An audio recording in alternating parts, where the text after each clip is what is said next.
Hey, babe. Yes, ma'am. What do most men want in a woman? Realness, authenticity, a woman that's intelligent, that...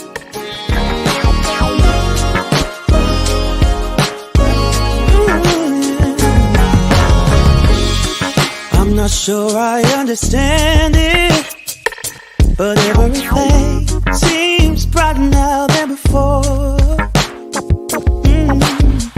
I don't know why I feel this way, but every time I hear your name. Put that foot down now. That's awesome. All right, done. You get it twisted. That is. It's all because of you. I feel the way I do.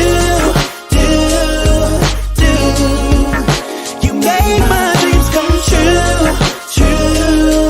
Yeah. It's all because of you. Look at this fine thing at work. And I don't fall in love so easily, 'cause I don't wear my heart up on my sleeve. Yeah. I don't know if you feel the same, but every time I hear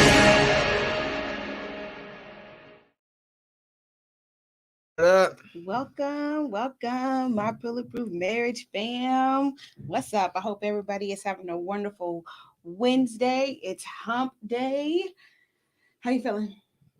I was thinking about something X-rated when you said hump day. And I was like, well, maybe I can hump something today. You know, Anyway. Can I just have some more energy? Let me stop playing. Goodness, how are you, bro? No, I'm good. I'm happy. You know, life is good. You know, we just constantly are growing, and not so like people, I think, misinterpret I'm good with things don't happen, right? Things are always happening that I could look at as a negative, but I just got into a place in my life where it's not like that anymore, right? Like I see the good in almost everything, and that's a nice place to be, honestly. So I'm happy. I love that. And you? I'm great. I'm energized actually. For it to be 9:00 at night, I'm real energized. I It's think that it's lack of because sugar. maybe that's what it is. We See, were we just were talking about that that. before we got on here. I'm really trying to cut sugar. Get that extra energy. Yeah, and we've been working out too, so that does help. Like we were walking for 3 miles, and then we went ahead and joined the gym and got our membership back. And then so today it was so beautiful outside. It was like 74 or something like that. Mm-hmm. And so we were outside with our kids, and we were just like, let's go do 3 miles with our children. Let's walk. And it was beautiful, and it was refreshing just to be out in nature. I think that, that does something for you when you get that natural vitamin D, like instantly, Not out of a bottle. Exactly. And I think that makes you feel good, and you're a great company, with our kids. We had a moment with our most of the time. I was like, we had a moment, our youngest was just not really feeling working out, and he was just having a moment. But at the same time, you know what? I'm proud of us, because I think years ago we probably just like, what is wrong with him, and just went off. But this time we just kept going. We just kept moving, and I could see the progress, and how we've evolved so much, even in growing up with our children, and being parents, and how we discipline them, from where we discipline our 22-year-old to how we discipline our 12-year-old.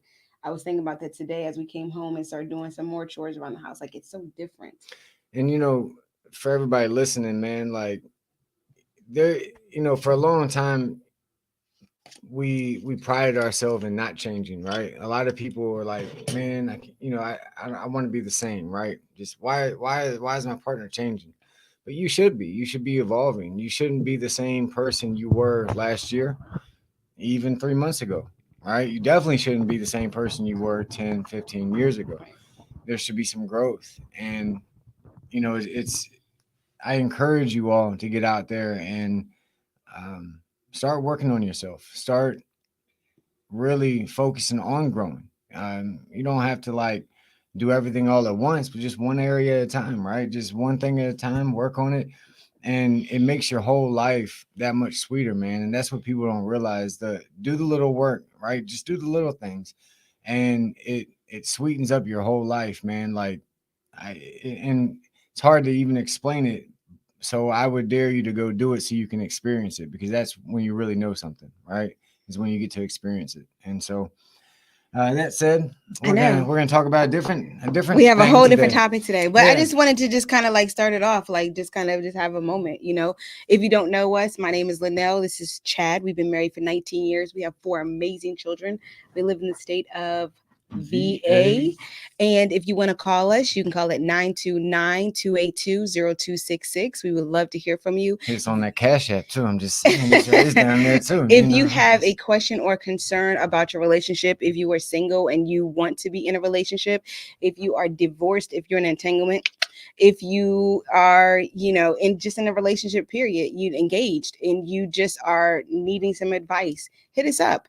If you don't want to call in and you want to hit us up on My Bulletproof Marriages at e360tvlive.com, you can email us, and we will definitely, if you want us to, we can, you know, address it live. address your question live Or or we your just answer concern. you over email, depending on what you want to do. And if you want to just, you know what, meet with us one-on-one, we do we we will have a 30-minute free consultation that we can, you know, discuss whatever you need help with.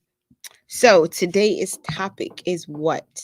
Money in marriage. And you know, I just want to say this real quick. Like, we've been trying to go over like the recipe of a successful marriage, and we wanted to take this episode to discuss something, because we just talked about communication, and then expectations was last week, right? And this topic, money, right? Before we go any further, we need to address it. It's like the elephant in the room.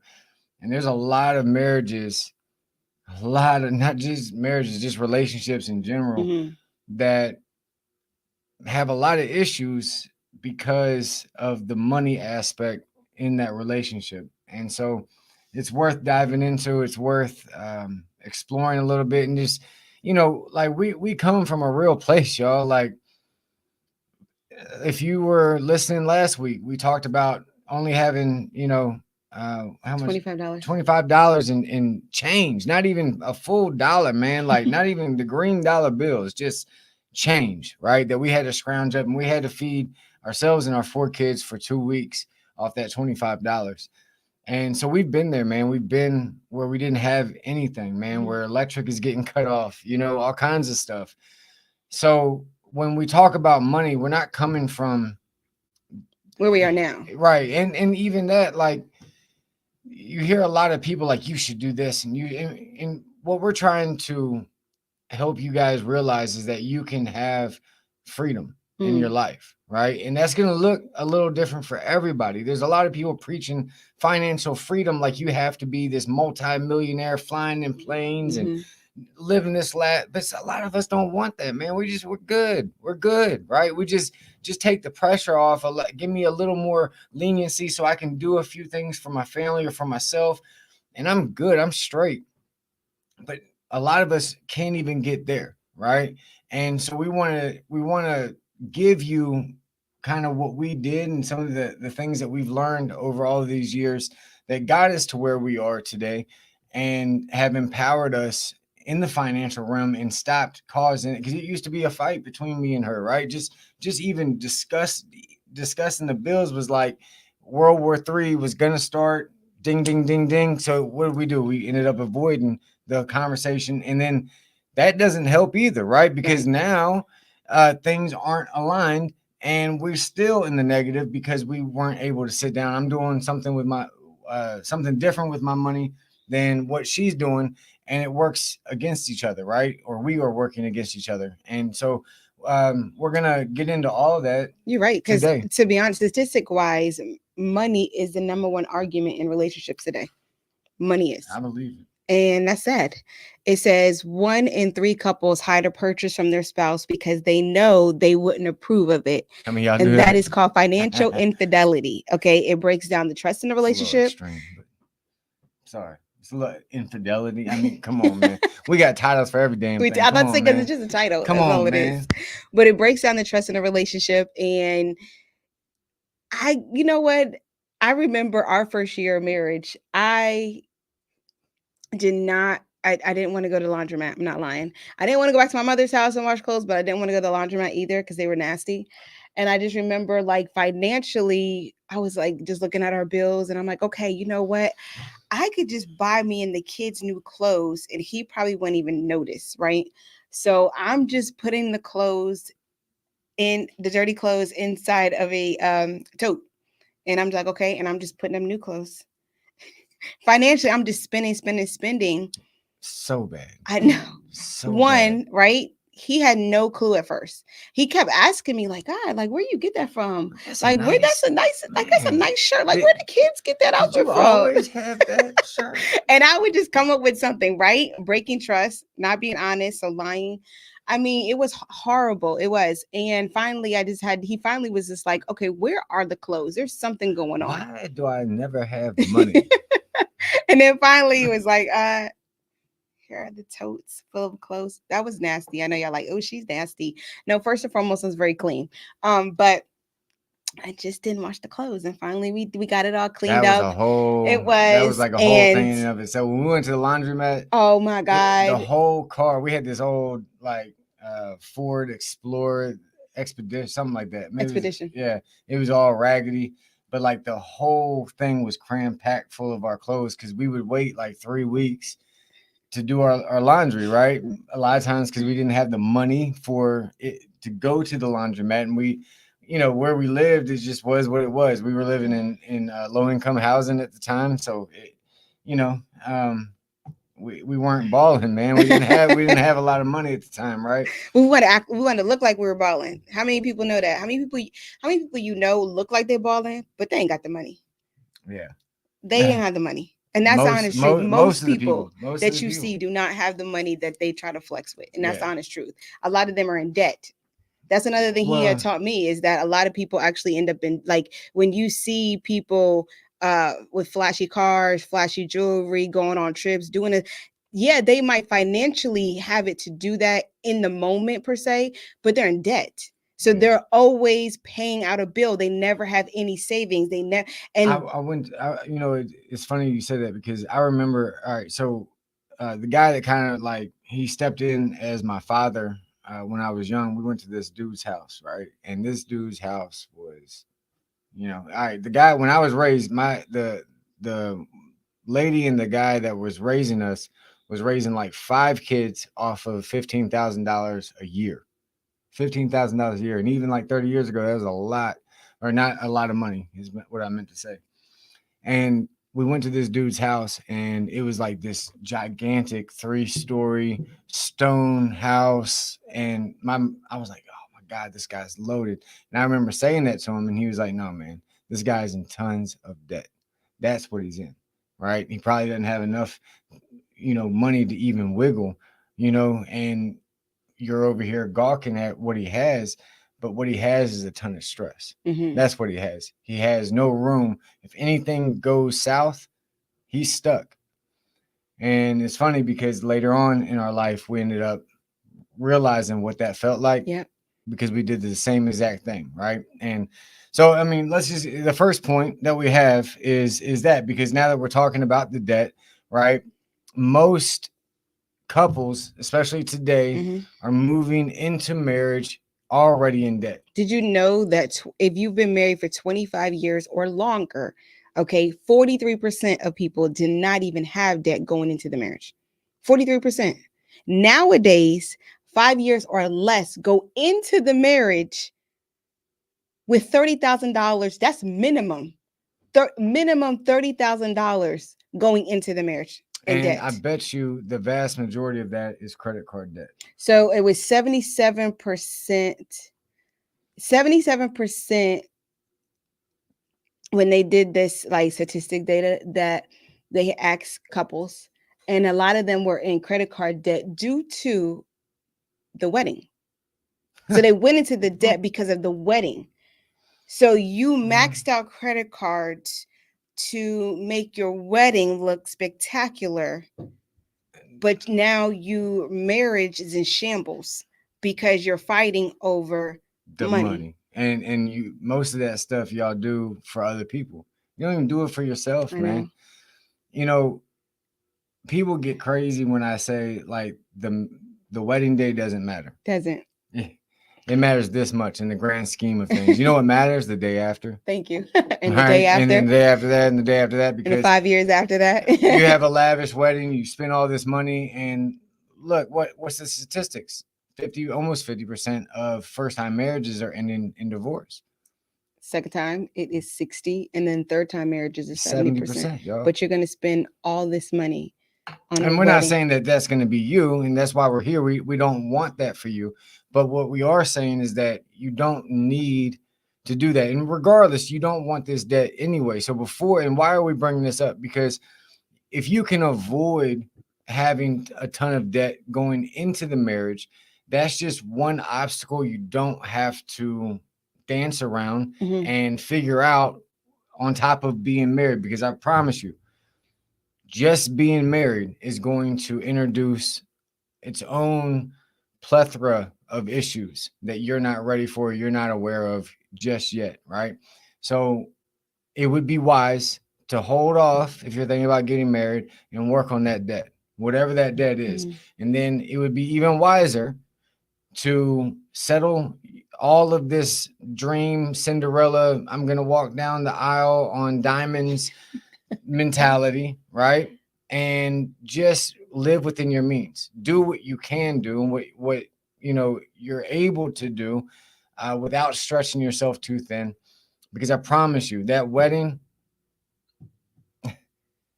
it's gonna be the last thing you are gonna want to fight over, right? As you move forward in your marriage. I remember when we got married, 5 couples that we were friends with, all of us that got married around the same time. So in the 1 year, we all got married. And I remember telling my mother, like, if I find out that you went in debt for my wedding, like I'm gonna be hella pissed off. Like hella pissed off. And I need to see the finances. I need to see the layout before I say yes. And she was just like, "You're right. No, I'm not joking. I'll call this thing off." Because I would not put my parents in debt over a day. It's actually just a moment. It's a moment for me, and I didn't even care to get married. To be honest with you, I could have just been with him uh, even longer, just as his girlfriend, and just see what saw what happened, and we could have just kept stacking bread and seeing what where we were. But he really wanted to get married, and I was like, okay. But everything that we chose to do for that wedding day, I was making sure that it was paid with cash, and that the most important part of it was that he was standing at the end of the aisle waiting for me, and that we both said yes. That was important. I didn't care who showed up. I didn't care what the wedding cake looked like. I didn't care what my wedding dress was. I didn't care about none of that. As soon as the wedding was over, I was ready to get out that dress. Okay. And that's the most important part. If I could tell you anything else, is just to know that it's not about anybody but you two. And I'll be honest, your marriage isn't a show. It's not a show, but that's exactly what we're making our marriage, Yep. right? Or our wedding day. It's just this lavish show, Mhm. right? But when it comes down to it, your marriage isn't a show, man. This is real life. That dress has got to come off. Reality's got to hit. Mhm. And so I'm not saying that you can't have a nice wedding. We're not saying that it Right. can't be a great moment, but go into it wisely, If you especially financially, if right? you Like, financially have it, and that's what you want to do, please by all means do that. Have a beautiful wedding if that's what your heart desires, and if that's what your parents can pay for or you can pay for, do that. But at the same time, I would really seek some guidance in spending that much money on a moment when you can invest that money into your future. You could take that money and invest it into the house that you want to buy, right? And I mean, that's a whole nother thing, going to buy a bigger house to do what? If it's just the two of you, even if you got kids, you don't need a big house. But here nor there, invest your money. Be wise, because you don't know what's going to happen the day after. You don't know what's going to happen the year after. You have no idea. You could have this bomb job. You know what I'm saying? You're making 100,000 a year. You turn around, come back from the honeymoon, and you fired. But you then now went ahead and spent all that money on that wedding, banking Okay, banking on that finances you were making, not realizing that life happens. So Yeah. be smart. That's all Yeah. we're saying. And Be intelligent with your finances. I want to reiterate what she said. Invest that money. You could take that money. If you got to put your wedding on a credit card, you're wrong. Right there. You're wrong. Okay.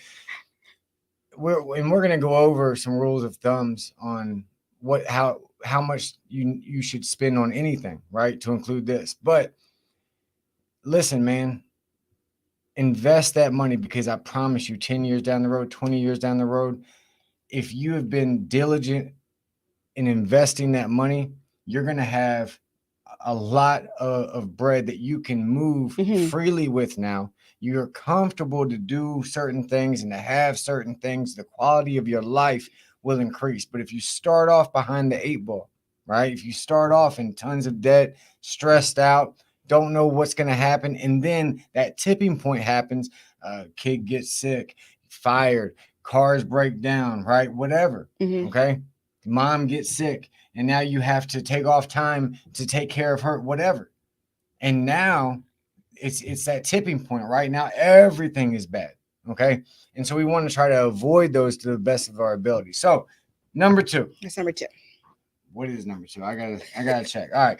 Impact Impact money money. has on marriage. All right. Well, we just I kind of bet say talked we've been about talking that, about it, right? yeah, but Yeah. it can be a negative energy that's in your household, Yeah. right? And you think about it too, like why do you want to spend your time fighting over finances? It's a piece of paper. It's a piece of paper, right? It doesn't love you back. Hey fam. Hey, it doesn't love you back, Yeah. right? So this tangible person here that I can feel and I can touch and I can love on, he can love me back.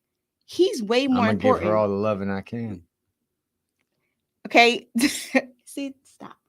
Anyways, he can love me back. He can help me, right? Money can't. Money gives you options. Yeah. That's all it does. It gives you options.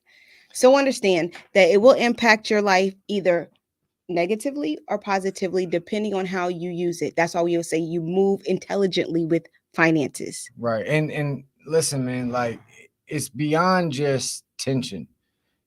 Lanell was talking earlier about how she was like buying whole wardrobes and behind my back, right? And I didn't even know what was going on. One, because I wasn't doing my own due diligence with looking at my finances, right? I was just blindly trusting my bride, and she was taking me to the cleaners, literally. And so, um, but she had mentioned that there was a trust that she was breaking, Yes. right? And so when we talk about our finances, not only are you going to have tension, but you can cause your partner not to trust you. Okay. And trust is really hard to rebuild. All right. And not that it can't happen, because we know and we've done it and we've rebuilt it and we've, lost it again and had to rebuild it again. We've done it. Several Okay. Yeah. A times. few times. But why go through that process if you don't have to? You know what I'm saying? Like, why lose the trust of your partner over something so minute as, you know, doing wrong with your finances? So Have conversations. You should have a conversation, I would say, like at least once a week, if not more, about finances. You sit down with your partner and we talk about, that's why we talk about communication so well. We talk about ownership, but that's what we just talked about last week. Owning up. I had to finally own up to what I was doing to my family, what I was hurting us yeah. financially, right? And we didn't even have the room for all these totes that I was throwing all these clothes in.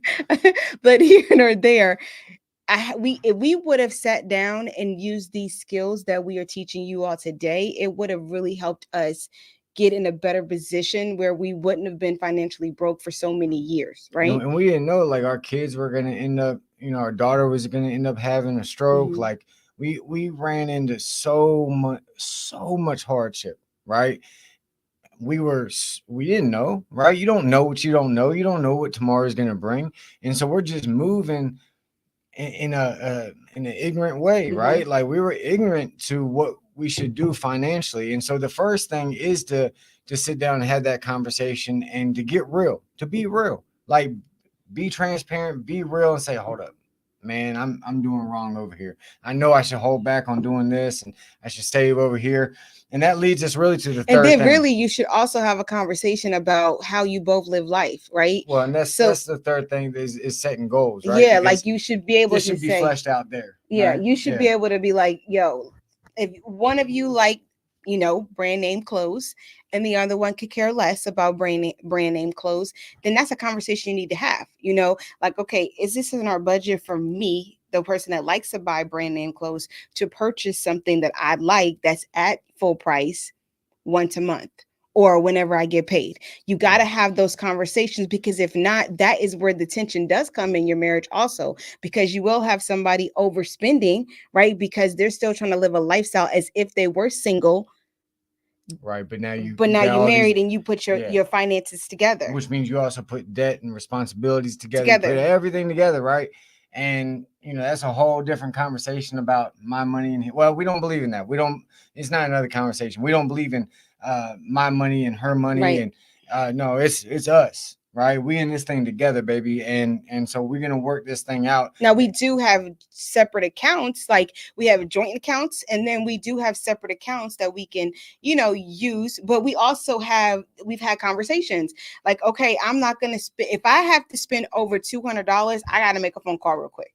Right. I gotta make a phone call real quick. Like, hey, this is what the purchase is. What you It think? used to You be 40. cool? You know what I'm saying? Yeah, Yo, that's where we back in it the day. It was was. you spend $40. If you think you about to spend, you better pick up that damn phone and call me, right? Because I might not be good with it, or we might have something you didn't see coming down the pipe, and that $40 is going to go to a bill or to whatever, right? So, But now that keeps us both accountable, right? It's keeping us accountable for what we can spend and what we shouldn't spend, right? I'm not gonna say you can't because you're grown, but what I'm saying, you shouldn't, because if you're working together as a team, that's all the whole setting financial goals is about, being a team working together.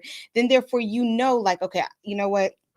If he says no, it's for a good reason. right.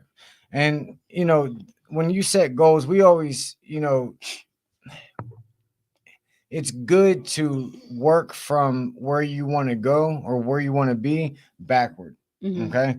So when you're setting goals, say, all right, in 5 years or 10 years, we want to be here financially, this much saved, these type of investments. I want to be able to whatever it looks like for you guys, and then work backwards and make smaller goals. Yep. Like, I don't know if I have enough. I mean, because goal setting is a beast in itself, but chop, like I used to tell all of my students, like, bite size, right?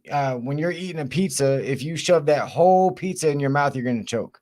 Okay. So you think about your end state goals is that whole pizza.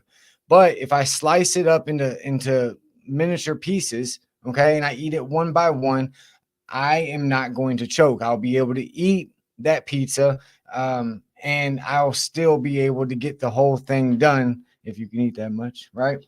Um, and that's the same with our goals. So we make these larger goal, and then we make smaller sub goals, okay, that are going to lead us to the big goal. All right. A lot of y'all are too impatient. And we were too. We were so impatient. We wanted to be at the goal tomorrow. And that's not how finances work. That's not how life works, y'all. It just isn't, man. It doesn't matter what we're talking about. All right. It takes time to get where you want to be. All right. And so setting those smaller goals, it builds confidence in yourself, in the system that you have, in your partner. Yep. Okay. And it motivates you. Yo, we just saved We high five. $100, right? Oh I'll pay man, off we just a paid bill. off this debt. I'd be high fiving, like, right. thank you. Like, so we And feeling it's good. all little bites, Yes. towards the bigger Right. goal of being completely financially free, okay, and moving the way we want. All right. Also in your goals, be realistic with, like, for us, we don't want to be multi-millionaires riding in Bentley. That just ain't us, man. We want land and to grow our own food and really to be away from a lot of people, right? We just want to do us, a very simplistic life, right? And help as many people as we can along the way. That's us. Okay.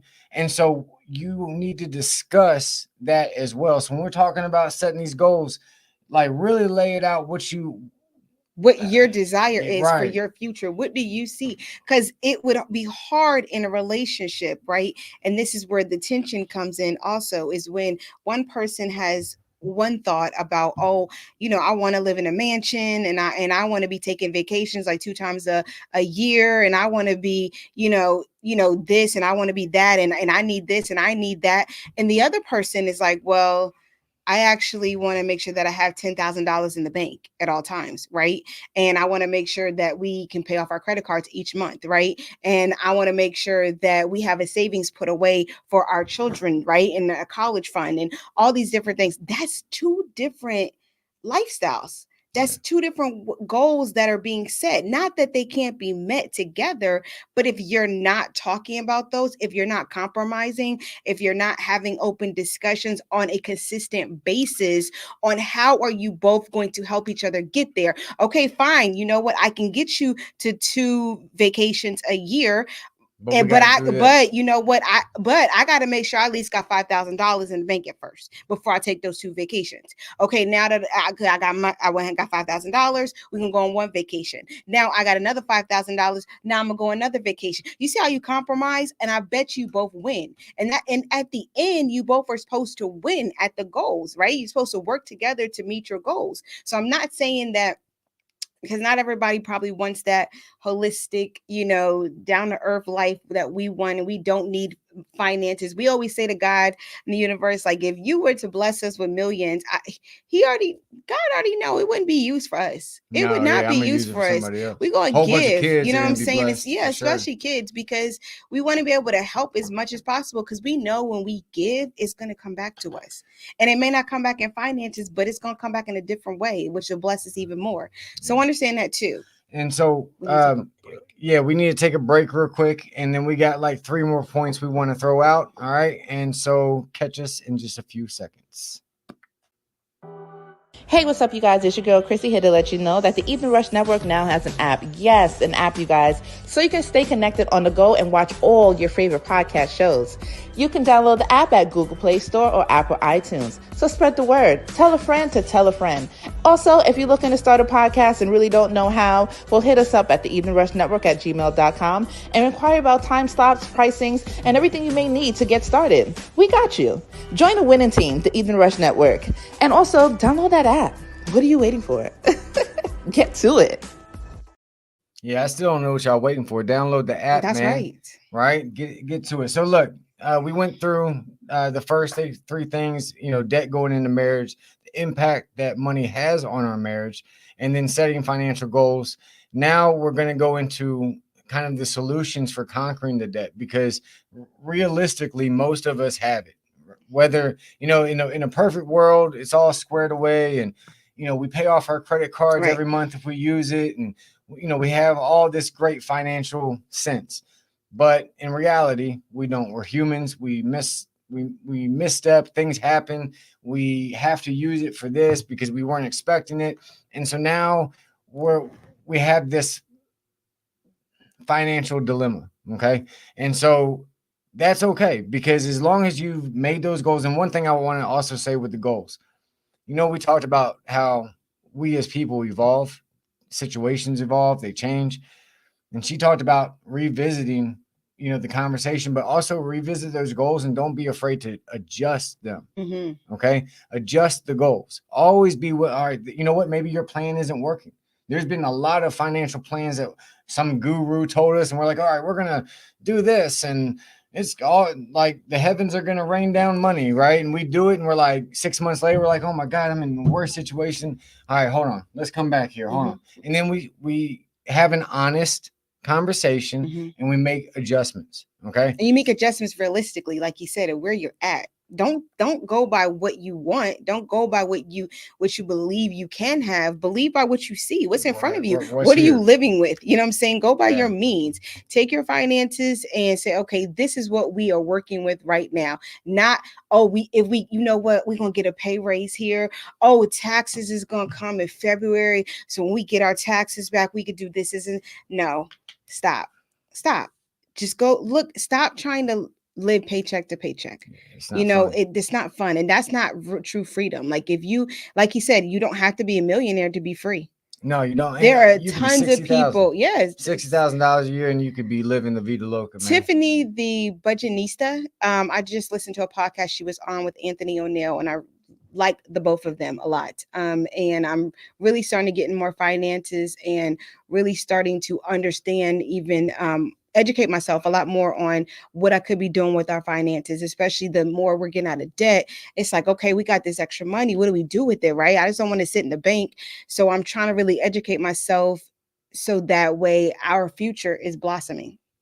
And I love what she said. Her husband passed away 2 years ago, but when she met her husband, he worked for the city, and she was saying that he only made $60,000 a year. And a lot of people that knew her were like, "What are you doing with somebody like that? He only making $60,000." Because of course, if you all know, she makes a lot more than him. I think she's like in eight figures now. I think she is. She's about 7, 8 figures, and so they're like, "What are you doing?" She was like, "Yeah, but what I don't understand is that he has a lot more qualities than finances, right?"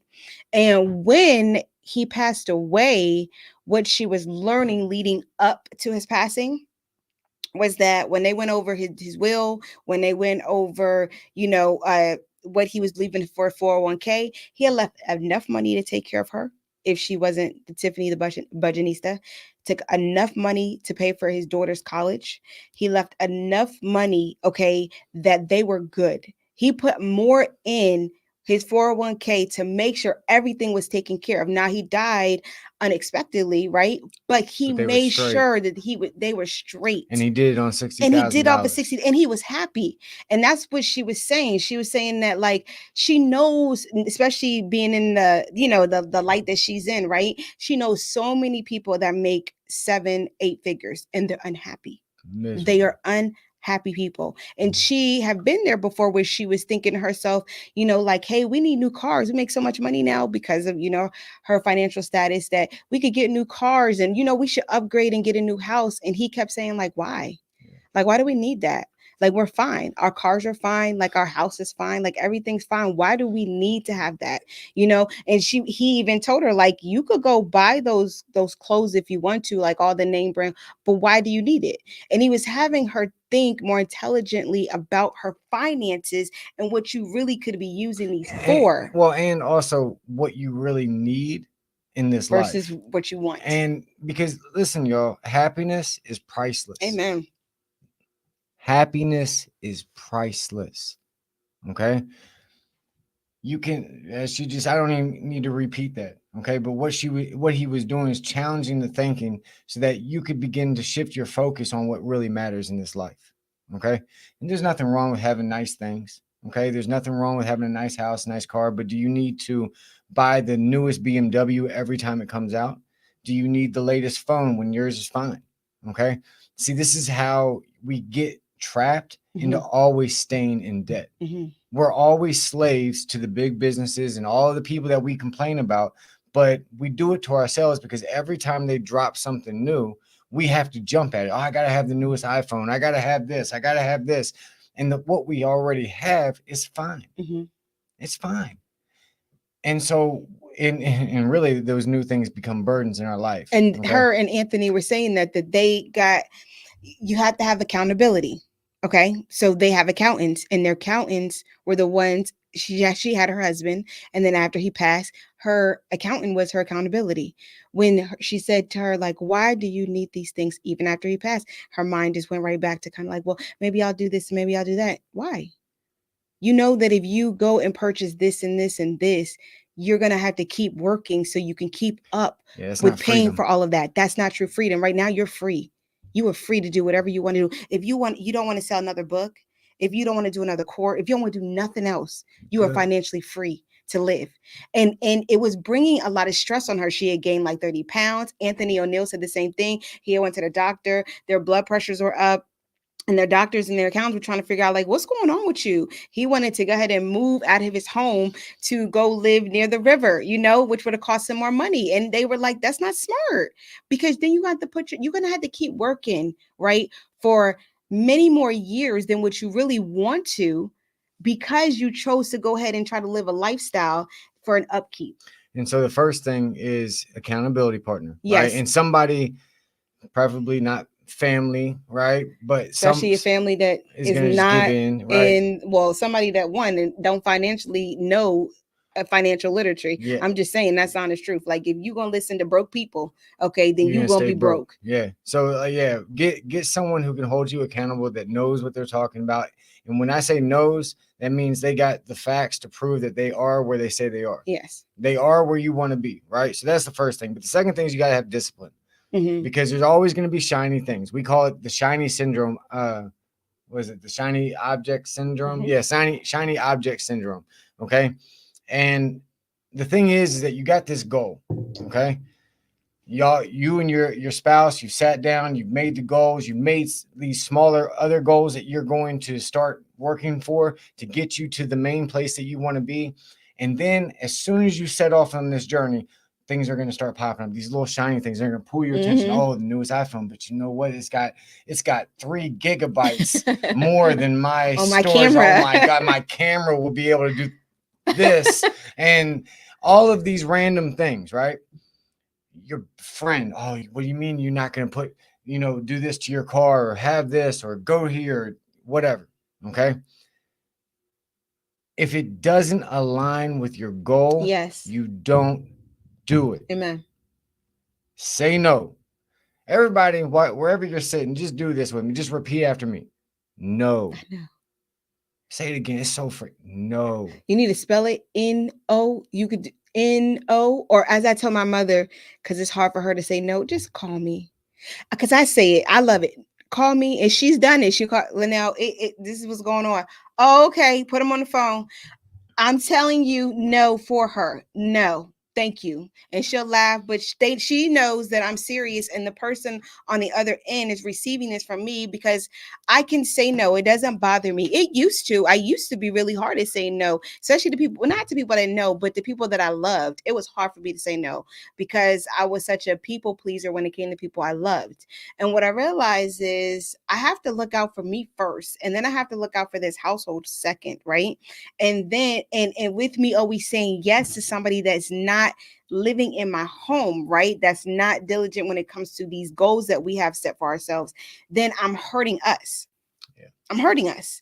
And that's saying no to trips. That's saying no to, The sweater at the mall. Yes, That's anything. like it doesn't matter. That literally, like I will throw, the little pictures that school send. Spend $45 on these ratchet pictures that your kid has to be forced to take, right? And they're like, the worst pictures in the world, right? No, I will chuck them things down the road. No, we don't need it. My iPhone that I just spent $1,000 on takes great pictures, okay, and I can take them. Look, just if it doesn't align, you don't do it. Yes. The next thing is that you have to begin to pay off those smaller debts. This is something that Lanell taught me a long time ago, right? And so let's say you have 3 different credit cards. You have one that's maybe $10,000 limit, one that's 5, and then one that's maybe $500. And we'll just say in this theory, all of them are pretty much maxed out. All right. You have no room really left on it except for maybe small purchases. As you begin to pay off the debt, you pay off the small one first. Mm-hmm. A lot of us want to pay off the big one because, like, psychologically, it's like, I got the big one, right? You take the small one, you pay it off. That monthly that you were going to, pay for that smaller one, now you're going to tack that on to the next larger one. So now we're going after that $5,000 one. Mm-hmm. Once that one's paid in full, we take both that from the 500 and the one from the 5,000, combine that and place that on top of whatever the monthly payment is for that larger one. And we get all of that down, right? And the money that you were going to use to buy the new cell phone, the sweater, to go on a trip, all that stuff, right? Oh, so and so called and said their car broke down and they need your finances, not your finances. Okay, I'm telling, it's real. All these little things that you were going to spend money on, stop going to Starbucks. Get online, YouTube, TikTok. I know they tell you how you could go ahead and create those drinks, okay, for a cheaper price. Go on, save your coins, and take all those extra finances and put it on paying off the debt. Yeah. That's important. When you pay off those credit card debt, one, the interest is ridiculous. Why would you want to pay, okay, to somebody else when it can be is held for yourself, right? 30%, man. 30%. 26.5 or Right. just ridiculous 35.5. Why are you paying that? To me, it didn't make any sense. It made sense back in the day when I was ignorant, not gonna lie. It made sense. I could just use my credit card. We could just go ahead and pay for stuff. We good. We could go on this trip. We fine. You know what I'm saying? We can make things work. But then I got to come back and I got to pay it off. And it ain't smart, right? And now I'm paying minimum, which then I paid the minimum. Then they turn around, they add the interest, right? And now I'm still owing more. That makes no sense. When all those finances, right? All them could have been in my pockets. Right. If I you're could gonna have spend that then money turned around and anyway, saved that money, right? And then in a year's time, I could be going on a trip, right? And enjoying myself even more because now I'm not even financially thinking I'm free. yeah, if you're gonna use that money anyway on the Starbucks, say no to the Starbucks, say no to the Cheetos in the vending machine. Just say You no. don't need Take it that anyway. money and put it towards the debt that you have, right? And then eventually you'll be using, you'll get in the habit of using that to benefit you. That you'll, once the debt's paid down, then you can start investing, putting that same money into investments Okay, yes. I was about to say because to then double and triple your that's money over right. time. But before, a lot of you guys, and I know if y'all like me, I didn't know how to deal with my paycheck. I get paid and I didn't know how to divvy this thing out. So we're gonna leave you. There's a lot of different methods, but this method is really cool. Okay. And I think that it would benefit everyone. So if you're getting paid and you don't know exactly what to do with your money to Oh, become financially free, the 10 10 10 go ahead is and 10 10 10 70 rule. Okay, this is how the wealthy use their money. 10% goes to yourself first. You pay yourself first. amen. Okay, why wouldn't you? You work for it. Pay yourself first. Then 10% goes into some form of charity. You go to church, you want to just give to an organization, whatever you want to do, but you give. Okay. The other 10% goes to some form of savings, Roth IRA, 529 for your kids, Insurance. insurance, Yeah, like life life insurance. insurance, like term People life don't know that life insurance. insurance is really good, man. Because like with 401k, or no, not the 401k, the Roth IRA, you have to be 40 something or 56. 56 to take it out without a penalty, right? But with the insurance, you could put maybe 10 years worth of money into it, and then if you need to dip into that for something, you can do that, right? So it's just really smart. So this method's really, really good. And then the 70% that is left, that's what you live off of. Yep. So 30% is automatically gone. It's 10% to yourself, 10% to a charity, church, whatever you want to give to, right? Give. And then the other 10% goes to a form of savings to help you for your future. Then the 70% is what you're going to live off. So, and you look at your paycheck when you get and go, okay, this is how much I make. All right, 10% here, 10% here, 10% here, 70. This is all I have to work with. That means that your mortgage payment has to go into that. Your insurance has to go into that. Your car payment has to go into that. The budget for your groceries, your electric, your water, okay? All of these little, all not little, but all of the monthly bills, right? So that means if you can't watch Netflix, if you can't get on Hulu, all those little entertainment, if you can't pay for them, right? You ain't got it. That's it. If it It's does not okay. fit in that 70%, you don't You do don't it. do Period. it. Period. And Okay? it's not, and the thing is too, I know y'all like, oh, that's so harsh. I need this. Da, da, da, da. Let me tell you something. Need is a strong word. You need oxygen. You need God.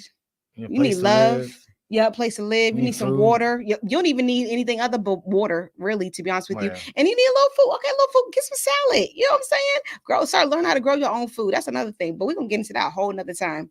But just be smart and intelligent with your finances, and you can get out of debt. And it won't even take that long. And- Before you know it, you would have put all your credit cards off. You have money in your savings account, right? And you'll learn a lot about yourself.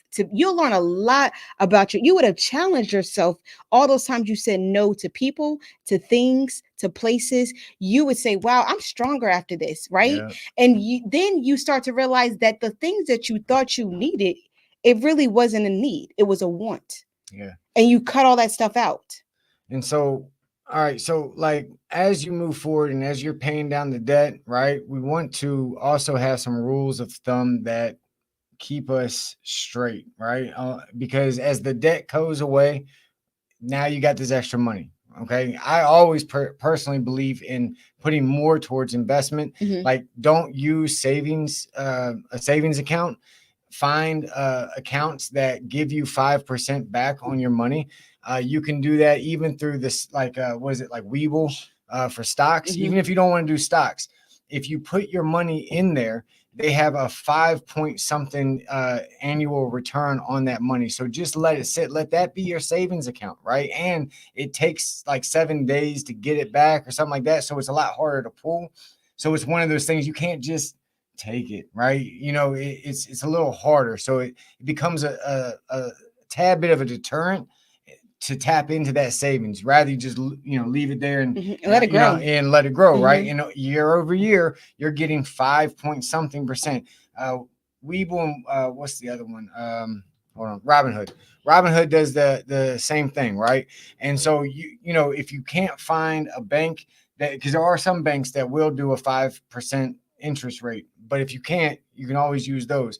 You just want to park your money somewhere that's going to produce more money. If Mhm. you put it into a savings account, you're going to lose money over Yes, you time, will. right? Yep. Inflation is a bitch and it ain't got no better over time, right? And so your money is actually just, it's kind of like holes in the bottom of a boat. It's just slowly leaking away, okay? And we don't necessarily see it, but over time, we're losing, okay? And so we want y'all to win. And so that, and then the other thing is, if you can't pay for that thing twice over, Oh don't buy it. yes. If you can't, yep. If you can't pay for it twice, don't buy it. Right? So, and that goes with anything. Okay. Um, if you can't pay for it twice, you have no business buying it. That's right. Grant Cardone says that if you don't have whatever you want to purchase, was it double? I think it's triple, maybe even Triple. triple. I think it's If you triple. don't have that finances in your account, triple the amount, you shouldn't buy it. And that's coming from us. He might be a billionaire now. I don't know. He's awfully close if he's not, right. And so There are a lot of people, I would say, be intelligent. Before we get to the last one, which is creating generational wealth. Well, actually, it can go along with this. You know what?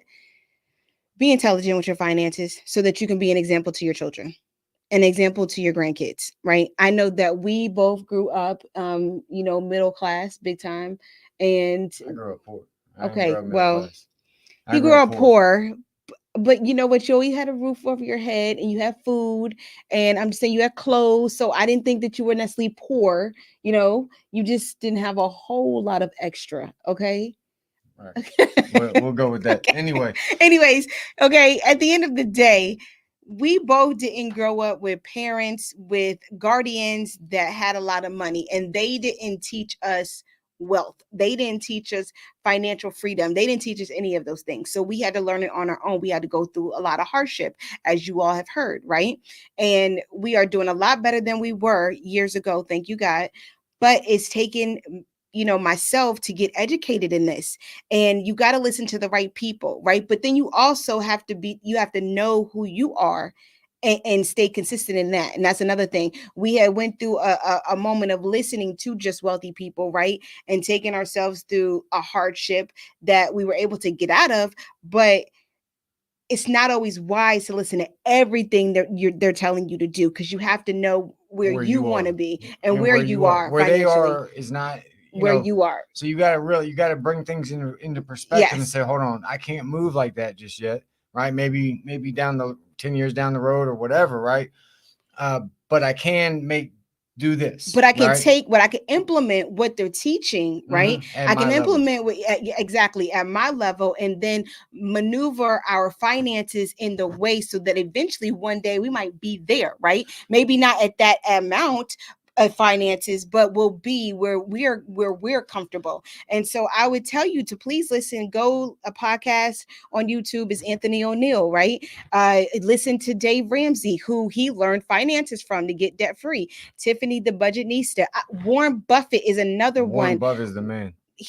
But my son actually wants to be an entrepreneur, and he has a financial literacy course that I pay for, okay, for him, that Warren Buffett teaches, so that he could be financially in a place where when he sells the stuff that he purchases, he knows how to sell it, right? And then he knows how to invest his money. He's only 12.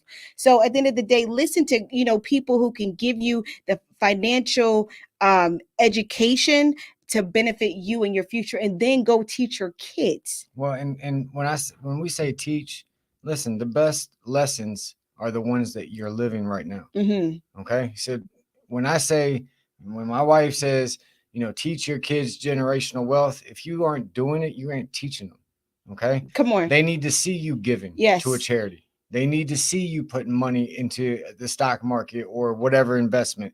They need to see you, paying yourself 10%. They need to see that you live within a budget. They need to see you say no. Right. They need to see you say no to not having the new iPhone. They need to see you say no to the trips. They need to see you say no to people. They need to see that, so that when they get older, they start saying no. When people come their way, shiny objects come their way, they can say no, so they can be financial free. And the other big, and this is my pet peeve, and don't limit your kids. Look, if you're like us, we grew up thinking that you had to get a 9 to 5, you had to do certain things to make it and to be comfortable in this life. Man, it's 2024. People are making millions of dollars off of an iPhone. Okay. There are no limits. Encourage your children to be creative. Encourage them in their passions. Okay. Don't be the I hate to say like the little Nancy this ain't working. No one's in them. Don't do all that to them. Encourage them. Strengthen that drive to want to be free, to be themselves, because the people who make the most are the ones who are creative, the ones that are free and can express themselves without any limits. Okay. Those are the ones that everybody wants to buy their clothes, right? They want their designer jewelry, their fragrances, right? It's the people that are thinking outside the box that are making more money than everybody else. Encourage the savings, encourage the money aspect, but also encourage the creativity that's going to get them where they want to be financially in the future. Our goal is to always make things better than the way we left it, right? And that should include your family. You should want the incoming generation to become better than yours, and hopefully that you empower them to do the same to their generation coming, right? And make them more powerful and just wiser. And again, this isn't about necessarily a dollar sign, right? A certain amount, because again, you can be like us and not need a lot of money to be happy, right? But you can't do that if you're a slave to debt. Right. You can't do that if you're constantly being succumbed by all of these pulls from our world to buy the latest gadget and thing, and never being able to set boundaries, financial boundaries for yourself, or to know what really matters to you and in this life, right? And when they know what is truly valuable, they're going to be able to live their life truly a lot wiser than the average person, right? And that's what we should all want and encourage our children. So think outside of just teaching them the 10 10 10 70, right? Like, think about expanding their mind. I love it. Yeah, that was so good. All right, well, family, that's it. I think that's it for today. That was a lot. That's a lot to digest. If you got questions. Well, that means you have to what? You have to download the app so you can hear this again. You have to put it on repeat. Listen to while you driving to work, while you at work. If you can listen to something, go ahead, download the Evening Rush Network app, and then turn around and listen to us so you could get this tidbit, this information. If you want to go ahead and hear from us, you need some, a one-on-one, hit us up. My Bulletproof Marriages at e360tvlive.com. We got you. That's it.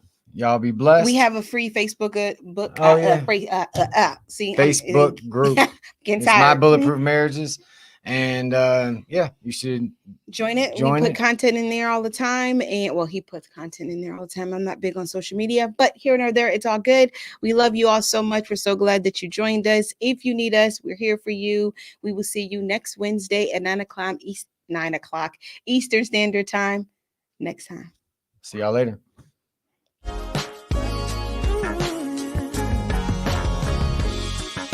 Not sure I understand it, but everything seems bright now.